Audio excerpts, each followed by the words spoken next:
This is Revathi. Video చూస్తున్న వారికి likes, కామెంట్స్తో support చేస్తున్న వారికి థ్యాంక్ యూ సో మచ్. ఓ ప్రేమ ఓ పగ ఎపిసోడ్ నెంబర్ 282. సామ్రాట్ వాళ్ళ ఇంట్లో వాళ్ళ కుటుంబ సభ్యులతో పాటు విక్రమాదిత్య గారు, ప్రభావతి గారు, అరుణ్, శ్రావణి కూడా కూర్చొని ఉంటారు. ఎంత ఆలోచించినా ఆ చంద్రమౌళి, వివేక్ ఎవ్వరిని కిడ్నాప్ చేసి ఉంటారనేది అర్థం కావడం లేదు అంటాడు సామ్రాట్. అది కూడా ఇద్దరు లేడీస్ని. అసలు ఆ ఇద్దరు లేడీస్ని కిడ్నాప్ చేసి వాళ్ళు ఏం చేయాలనుకుంటున్నారో, వాళ్ళకి అంత అవసరం ఏంటి అనేది తెలియడం లేదు నాన్న అంటుంది శక్తి. ప్రభావతి ఆ చంద్రమౌళి మీద కోపం తెచ్చుకుంటూ, కిడ్నాప్ వరకు వెళ్ళారు అంటే ఖచ్చితంగా వాళ్ళు ఇంకా ఏదో దుర్మార్గానికి పాల్పడుతున్నట్టు శక్తి. ఆ దుర్మార్గం జరగకముందే వాళ్ళ గురించి తెలుసుకోవాలి. నా తల్లిదండ్రులు చంపిన చంద్రమౌళికి, గాయత్రికి తగిన శిక్ష పడాలి అంటుంది ఆవేశంగా. వాళ్ళు మళ్ళీ ఏదో దుర్మార్గం చేసుకోబోతున్నారని నాకు కూడా అర్థం అవుతుంది అత్తయ్య గారు. ఆ కిడ్నాప్ అయింది ఎవరో తెలిసి ఉంటేనన్నా మనకేమైనా విషయాలు తెలుసుకోవచ్చేమో. కానీ పోలీస్ స్టేషన్లో కూడా ఎలాంటి కిడ్నాప్ కేసులు కంప్లైంట్కి రాలేదంట. అంటే పలానా వాళ్ళు కిడ్నాప్ అయ్యారని ఎవరు కేసు కూడా పెట్టిన వాళ్ళు లేరంట. అది ఇంకా ఆశ్చర్యంగా ఉంది. పైగా కిడ్నాప్ గురైన వారిలో ఒకరు మెడికల్కి సంబంధించిన వాళ్ళు. వాళ్ళ మీద పోలీస్ స్టేషన్లో ఎలాంటి కంప్లైంట్ రాకపోవడం ఏంటో తెలియడం లేదు అంటాడు సామ్రాట్. కేసు పెట్టొద్దని బెదిరించి ఉంటారు సామ్రాట్. అందుకే ఆ కిడ్నాప్ గురించి ఎలాంటి కేసులు ఫైల్ కాలేదని అర్థమవుతుంది అంటుంది శక్తి. ఆ చంద్రమౌళికి మెయిన్ మనమే టార్గెట్. అంటే ఆ కిడ్నాప్ చేసిన వాళ్ళు మనకు సంబంధించిన వాళ్ళు ఎవరైనా అయ్యుంటారంటావా శక్తి అంటూ అనుమానం వ్యక్తం చేస్తాడు సామ్రాట్. మనకు సంబంధించిన వాళ్ళు అంటే మనకు తెలిసిన వాళ్ళు కిడ్నాప్ అయ్యారని ఎక్కడ ఏమీ వినలేదు కదా సామ్రాట్ అంటుంది శక్తి. అది కూడా నిజమే అంటాడు సామ్రాట్ ఆలోచిస్తూ. ఎందుకో వాళ్ళు కిడ్నాప్ చేసింది మనకు సంబంధించిన వాళ్ళని అని నాకు కూడా అనిపిస్తుంది అన్నయ్య అంటూ వినోద్ కూడా అనుమానిస్తాడు. నాకు అలాగే అనిపిస్తుంది అంటుంది చరిత. ఏమైనా మనం ప్రతి విషయంలో జాగ్రత్తగా ఉండాలి సామ్రాట్ అంటాడు అరుణ్. ఎంత త్వరగా వీలైతే అంత త్వరగా ఆ వివేక్ని, ఆ చంద్రమౌళిని పట్టుకోమని నేను హోమ్ మినిస్టర్తో మాట్లాడతాను సామ్రాట్. మీరు వర్రీ కాకండి. కాకపోతే మనకు సంబంధించిన వాళ్ళు ఎవరైనా కిడ్నాప్ అయ్యారేమో అది కూడా తెలుసుకోవడానికి ప్రయత్నించండి అంటాడు విక్రమాదిత్య గారు. అవును, ఈ చిక్కుముడి వీడే వరకు మళ్ళీ మనశ్శాంతిగా అనిపించదు అంటాడు సామ్రాట్. ఇలా మాట్లాడుతూ ఉండగానే వినోద్కి ఫోన్ కాల్ వస్తుంటుంది. ఆఫీస్ నుంచి మేనేజర్ ఫోన్ చేస్తున్నాడు అన్నయ్య అని చెప్పి వినోద్ కాల్ చేసి ఆ కాల్ మాట్లాడి సరే ఇప్పుడే బయలుదేరుతాము అని చెప్పి ఫోన్ పెట్టేసి, ఫ్యాక్టరీకి హెల్త్ డ్రింక్ ముడి సరుకులు లోడ్ వచ్చిందంట, ఒకసారి వచ్చి చెక్ చేసుకుంటారేమో అని మేనేజర్ ఫోన్ చేశాడు అంటాడు వినోద్.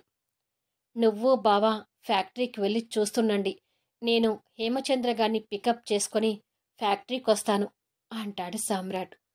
అలాగే అని చెప్పి బయలుదేరతారు. మరో బంగ్లాలో స్థావరం ఏర్పరచుకున్న వివేక్ తండ్రి మీద కోప్పడుతూ, ఏ కాస్త అజాగ్రత్తగా ఉన్నా అందరం జైలుకి వెళ్ళేవాళ్ళం. అసలు నీకు బుద్ధుందా? ఈ వయసులో నీకు పబ్బులు, అమ్మాయిలు కావాల్సొచ్చిందా అని తిడతాడు. అలా గడ్డిపెట్టు మీ నాన్నకి, సిగ్గు లేకపోతే సరి అని గాయత్రి కూడా ముగ్గురిని తిడుతుంటుంది. ఆ సామ్రాట్ వాళ్ళు ఆ పబ్బుకి రావటం నేను చూశాను కాబట్టి నిన్ను అక్కడి నుండి తప్పించి మనం ఉంటున్న స్థావరం ఖాళీ చేసి వచ్చాము. ఆ ప్రకాష్ గాడే తిక్కల పని చేసి వాళ్ళకి చిక్కి జైలుకి వెళ్ళాడు అనుకుంటే ఇప్పుడు నువ్వు కూడా అదే స్థితికి తీసుకొచ్చావు అని తిడుతుంటాడు వివేక్. ఏదో బయటికి వెళ్ళి చాలా రోజులైందని బయట గాలి పీలుస్తామని వెళ్ళాను వివేక్ అంటాడు చంద్రమౌళి. ఇంకొక్కసారి కాలు బయట పెట్టి చూడు, ఆ 2 కాళ్ళు విరక్కొట్టి పెడతాను అంటుంది గాయత్రి. మరో రూములో బంధించబడ్డ హేమచంద్ర భార్య సులోచన, కూతురు రమ్య వాళ్ళ గొడవని చూస్తుంటారు. నేను స్కెల్టన్ డయాగ్రామ్ దగ్గర ఒక క్లూ ఇచ్చాను. అది ఎవరైనా కనిపెడితే బేబీ హగ్ కంపెనీలో జరుగుతున్న ఫ్రాడ్ తెలుసుకోవచ్చు అని తనలో తను అనుకుంటుంది రమ్య. సామ్రాట్ హేమచంద్ర ఇంటికొచ్చి సార్ అని పిలుస్తుంటాడు. హేమచంద్ర రూంలో కూర్చొని భార్య బిడ్డ ఫోటో చూస్తూ సామ్రాట్ వచ్చాడట్టుంది అని అనుకొని ఆ ఫోటోని అక్కడ పెట్టి బయటకొస్తాడు. సామ్రాట్ చుట్టూ చూస్తుండగా హేమచంద్ర అక్కడికొచ్చి ఇక వెళ్దామా సామ్రాట్ అని అడుగుతాడు. ఇంట్లో ఎవరూ కనిపించడం లేదేంటి? మీ ఫ్యామిలీ ఇంట్లో లేరా అని అడుగుతాడు సామ్రాట్. అది నా భార్య కూతురు వేరే స్టేట్కి వెళ్ళారు అంటూ కాస్త తడబడుతూ చెప్తాడు. అలాగా, అయితే ప్రస్తుతానికి మీరు ఒక్కరే ఉంటున్నారా అని అడుగుతాడు సామ్రాట్. అవును అని సమాధానం ఇస్తాడు. సరే, ఫ్యాక్టరీకి వెళ్దాం పదండి అని చెప్పి ఇద్దరు బయలుదేరతారు. కొద్దిసేపటికి హేమచంద్ర సామ్రాట్ ఫ్యాక్టరీకి వెళ్ళేసరికి అరుణ్, వినోద్ అక్కడ లోడ్ దింపుతున్న ముడి సరుకులు ప్యాకింగ్స్ని విప్పి చూస్తుంటారు. సరుకు ఎలా ఉంది బావా అంటూ సామ్రాట్ దగ్గరకొస్తాడు. నువ్వు నెంబర్ 1 సరుకుని చూజ్ చేసుకుంటావని తెలిసిన విషయమే కదా. హెల్త్ డ్రింక్లో యూజ్ చేయబోయే దినుసులన్నీ మంచి క్వాలిటీగా ఉన్నాయి అంటాడు అరుణ్. హేమచంద్ర గారు కూడా వాటిని చేతిలోకి తీసుకొని చూస్తుంటాడు. మీరేమంటారు హేమచంద్ర గారు అని అడుగుతాడు సామ్రాట్. నిజంగానే చాలా బాగున్నాయి సామ్రాట్ అంటాడు హేమచంద్ర. ఇది పిల్లలు తీసుకోబోయే ఆహారం కాబట్టి ఈ ప్రొడక్ట్ తయారీలో ప్రతిదీ జాగ్రత్తలు తీసుకోబోతున్నాము. పిల్లల వయసును బట్టి ఇందులో క్వాంటిటీస్ మెన్షన్ చేయబోతున్నాం కాబట్టి ఏ వయసు పిల్లలైనా ఈ హెల్త్ డ్రింక్ని ఇష్టంగా తాగాలి. వాళ్ళు హెల్తీగా ఉండాలి. ఎలాంటి సైడ్ ఎఫెక్ట్స్ లేని ఫుడ్ని పిల్లలకి అందించాలనేది నా ధ్యేయం అంటాడు సామ్రాట్. సామ్రాట్ అలా మాట్లాడుతుంటే సామ్రాట్ని మోసం చేయబోతున్నాననే వేదనతో హేమచంద్ర గారి కళ్ళు చెమ్మగిలుతుంటే ఆ కన్నీళ్లను కంట్రోల్ చేసుకోవడానికి ప్రయత్నిస్తుంటాడు. అన్నయ్య, ముడిసరుకు వచ్చింది కాబట్టి ఇక మనం లేట్ చేయకుండా నెక్స్ట్ ప్రాసెస్ కంటిన్యూ చేస్తూ వెళ్దాము అంటాడు వినోద్. ఎస్ వినోద్, ఈ బాధ్యతలన్నీ నువ్వే చూసుకోవాలి. ప్రతి ప్రాసెస్లో కూడా క్వాలిటీ మెయింటైన్ చేస్తూ వెళ్ళు అని తమ్ముడికి సలహాలిస్తుంటాడు. మరుసటి రోజు నుంచి ఆ ముడి సరుకులు అన్నీ మిషన్స్ ద్వారా వాటర్తో క్లీనింగ్ అవుతూ సోలార్ సిస్టంతో వాటిని ఆరబెడుతూ ఆ దినుసులతో పౌడర్ రెడీ చేస్తుంటారు. ఒకరోజు సౌమ్య రూమ్లోకి వెళ్ళేసరికి భరత్ ఏవో పేపర్స్ అన్నీ చించి పారేస్తుంటాడు. కుప్పలుగా పడి ఉన్న పేపర్స్ని చూస్తూ ఏం పేపర్స్ బావా ఇవన్నీ అని అడుగుతుంది. విక్రమాదిత్య గారి కంపెనీ విప్రా ఇండస్ట్రీలో ఒక ప్రాజెక్టుని శక్తి ద్వారా దక్కించుకున్నాను కదా. విక్రమాదిత్య గారు తర్వాత ఆ ప్రాజెక్టుని నాకు క్యాన్సిల్ చేశారు కదా. దానికి సంబంధించిన పేపర్స్ వేస్ట్గా ఉన్నాయని పడేస్తున్నాను అంటాడు. ఆ మాటలు అనేటప్పుడు భరత్ మొహంలో బాధను చూస్తూ సౌమ్య పక్కన కూర్చొని ఆ ప్రాజెక్ట్ చేజారిపోయినందుకు బాధపడుతున్నావా బావా అని అడుగుతుంది. అదేమీ లేదు సౌమ్య, ఒకప్పుడు నిజంగానే బాధపడ్డాను. ఆ ప్రాజెక్టుని సామ్రాట్ కంటే నేనే దక్కించుకోవాలని పోటీపడి శక్తి ద్వారా ప్రాజెక్టుని సంపాదించుకున్నాను. కానీ ఎవ్వరికి చెందాల్సినవి వాళ్ళకే చెందితేనే బాగుంటుంది సౌమ్య. ఈ ప్రాజెక్టు సామ్రాట్ హ్యాండిల్ చేస్తేనే ఆ ప్రాజెక్ట్కి సామ్రాట్కి న్యాయం జరిగినట్టు అంటాడు. మరి నీ మొహంలో బాధ కనిపిస్తుందేంటి బావా అని అడుగుతుంది. ఒకప్పుడు నేను చేసిన తప్పులకి బాధపడుతున్నాను సౌమ్య, అంతే తప్ప ఈ ప్రాజెక్ట్ గురించి ఏమీ కాదు. ఈ ప్రాజెక్టు నాకు దక్కాలి అనుకునే టైంలో శక్తిని ఫోర్స్ చేసి విక్రమాదిత్య గారి దగ్గరికి రికమెండేషన్ చేయించడానికి పంపించి సామ్రాట్కి ఆ ప్రాజెక్ట్ అందకుండా నేను తీసుకున్నాను.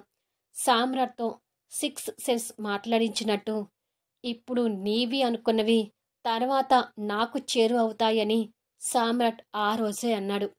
అన్నట్టే శక్తి, పింకీ సామ్రాట్కి సొంతమయ్యారు. అలాగే ఈ ప్రాజెక్ట్ కూడా సామ్రాట్కి దక్కాలని మనస్ఫూర్తిగా కోరుకుంటున్నాను అంటాడు నిజాయితీవంతమైన మనసుతో.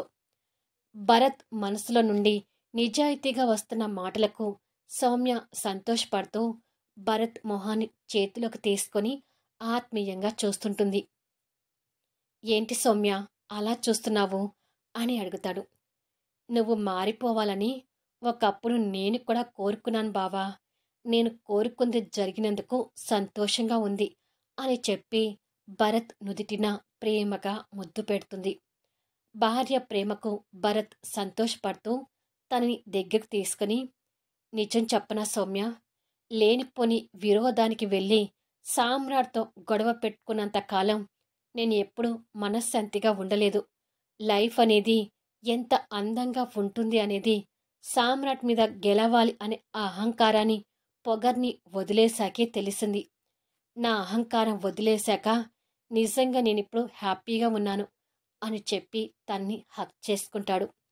భర్తలో వచ్చిన పూర్తి మార్పుకి సౌమ్య కూడా సంతోషపడుతుంటుంది. ఈవినింగ్ 6 అవుతుండగా చరిత లాన్లో పింకీ, రమ్య, రాకేష్ వాళ్ళతో బాల్ ఆడుతుంటుంది. శక్తి, శ్రావణి కిచెన్లో పిల్లల కోసం ఏవో స్నాక్స్ చేస్తుంటారు. ఇవాళ సండే అయి ఉండి కూడా ఈ ముగ్గురు ఆఫీస్కి వెళ్ళారేంటి శక్తి అని అడుగుతుంది శ్రావణి.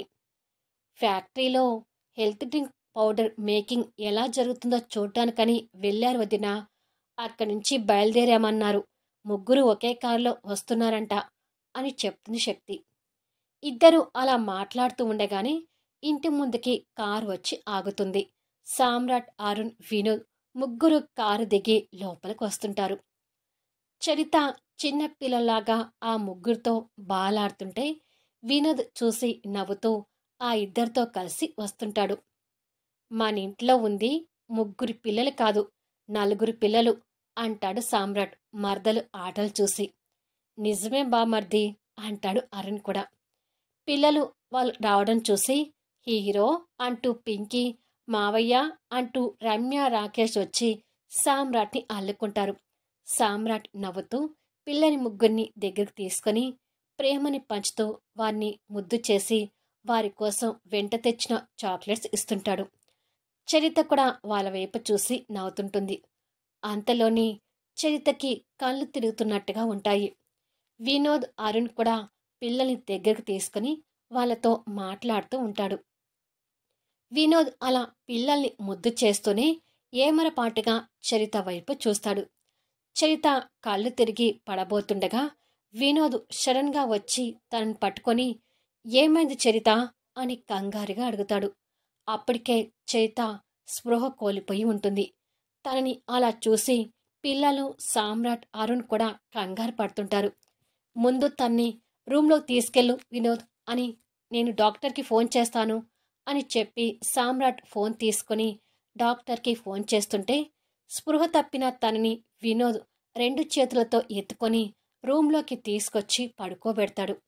శక్తి వాళ్ళు కూడా కంగారుగా చరిత దగ్గరికి చేరుకుంటారు. కొద్దిసేపటికి ఒక లేడీ డాక్టర్ చరితని చెక్ చేస్తుంటే చరితకి ఏమైందో అనే కంగారుతో ప్రభావతి, విక్రమాదిత్య గారు కూడా అందరితో పాటు ఆ రూమ్లో ఉంటారు. శక్తి కంగారు పడుతూ తనకు ఏమై ఉంటుంది డాక్టర్ అని అడుగుతుంది. డాక్టర్ చరితని చెక్ చేసి don't worry, she is pregnant అని చెప్తుంది. మళ్ళీ నెక్స్ట్ వీడియోలో కలుద్దాము. అద్భుతమైన కథనంతో ఆసక్తికరంగా సాగిపోయే కథా వీడియోస్ని మిస్ కాకుండా చూడండి. కథ నచ్చితే లైక్ చేయండి, కామెంట్ షేర్ చేయండి, సబ్స్క్రైబ్ చేసుకొని ఛానల్ షేర్ చేస్తూ సపోర్ట్ చేయండి. Thanks for listening.